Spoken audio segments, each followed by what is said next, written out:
안녕하세요. 일신사입니다. 저희 채널에는 신박한 사연들이 많이 있으니 많은 분들의 구독 부탁드립니다. 이번 사연은 손 올리는 남편의 편을 들던 시모의 싸대기를 때리고 이혼한다는 분의 사연인데요. 무슨 일이 있었던 걸까요? 함께 보시겠습니다. 저는 이제 이혼녀가 되겠네요. 과격한 성질을 가진 남편, 역시 사람은 고쳐 쓰는 것이 아니란 말 진리인가 봅니다.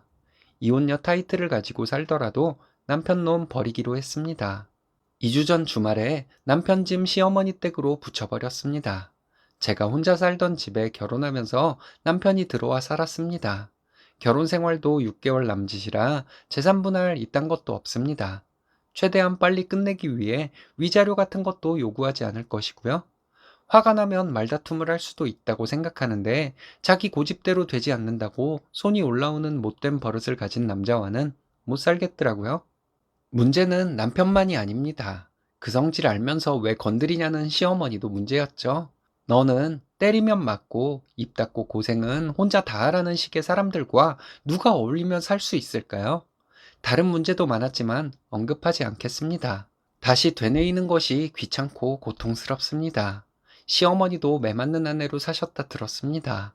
남편은 어렸을 때부터 부모님의 그런 모습이 너무 두렵고 싫었다고 합니다. 그러면서 자기도 같은 짓을 하더군요. 6개월 결혼 생활 기간 동안 남편이 저에게 손을 올리거나 한 적은 없었습니다. 물건을 던지거나 눈이 돌아간 채로 제 머리채를 잡고 흔드는 일이 몇 번 있었습니다. 그래놓고는 자기 행동에 자기가 놀라서 저에게 사과를 했습니다. 분노 조절 장애까지는 모르겠지만 화가 나면 본인 행동을 스스로 제어하지 못하는 것은 확실한 것 같습니다.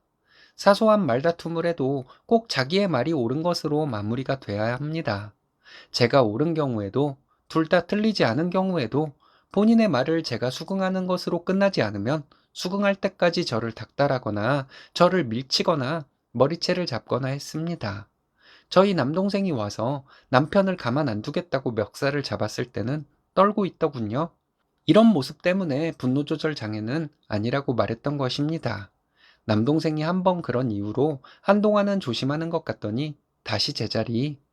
계속 살면 남편의 행동은 더 과격해졌겠죠. 아마 제가 큰 사건의 피해자로 나왔을지도. 암튼 시어머니는 늘 제가 잘못이라고 했습니다. 남편 화가 난 것을 알면 입 닫고 무조건 알겠다고 하면 되는 것이라더군요. 그럼 시어머니는 그렇게 했는데 시아버지한테 그렇게 맞고 사셨던 건지 참 이해가 가지 않네요. 이젠 더 이상 못 살겠다 싶어서 남편에게 그만 살자고 했습니다.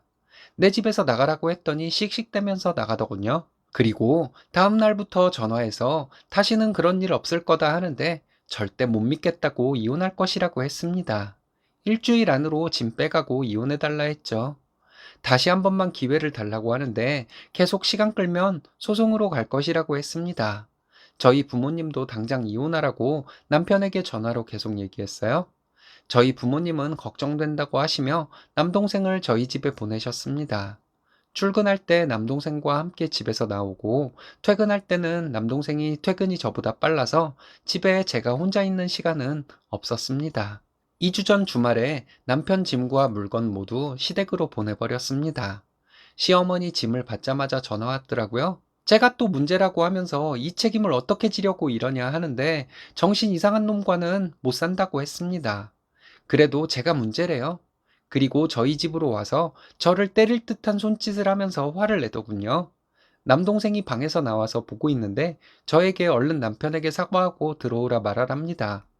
나를 때리는 남편과 어떻게 사냐고 했더니 제가 또 잘못이라는 말, 남편 성질 건드리지 말고 살면 된다길래 어머님은 그렇게 사셔서 아버님한테 그렇게 처맞고 사셨냐 했더니 제 따귀를 때리더군요.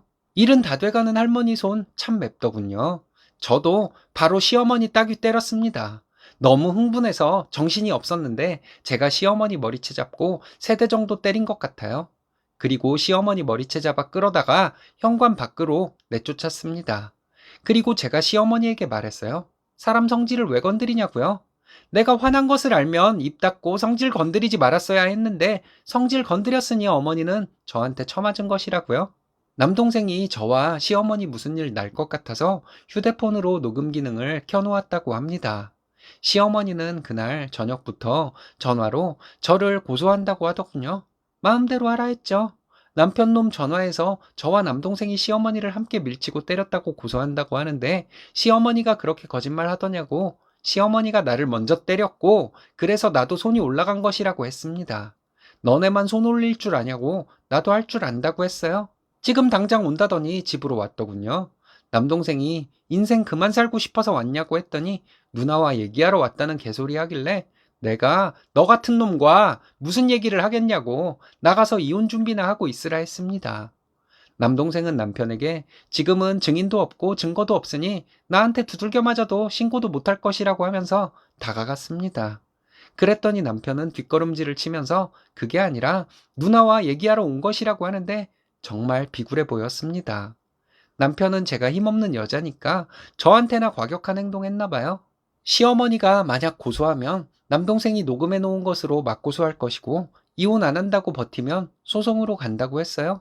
남동생이 지금 바로 나갈 것인지 아니면 처맞고 쫓겨날 것인지 결정하라고 했더니 남편 놈 말없이 나가더군요. 저희 집에서 남동생 회사가 좀 멀어서 지금은 살던 집 비번 바꿔놓고 친정에 와서 지내고 있습니다.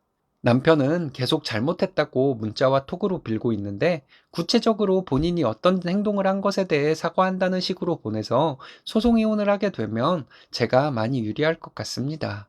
제가 어른 뺨을 때린 것은 잘못이기는 하지만 며느리를 짓밟으려 하고 뜻대로 안 되니까 손이 올라오는 어른은 며느리한테 맞을 수도 있다고 생각해요.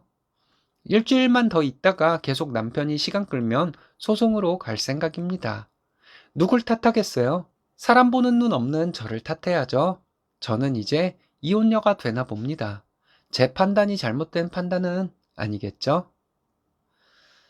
네, 잘 판단하셨습니다. 쓰니님 잘못하신 것 하나 없고요. 소송으로 가면 좀 길어지기는 하겠지만 어쩔 수 없죠. 쓰니님 앞날에 앞으로는 좋은 일만 있으려고 액땜을 하는가 봅니다.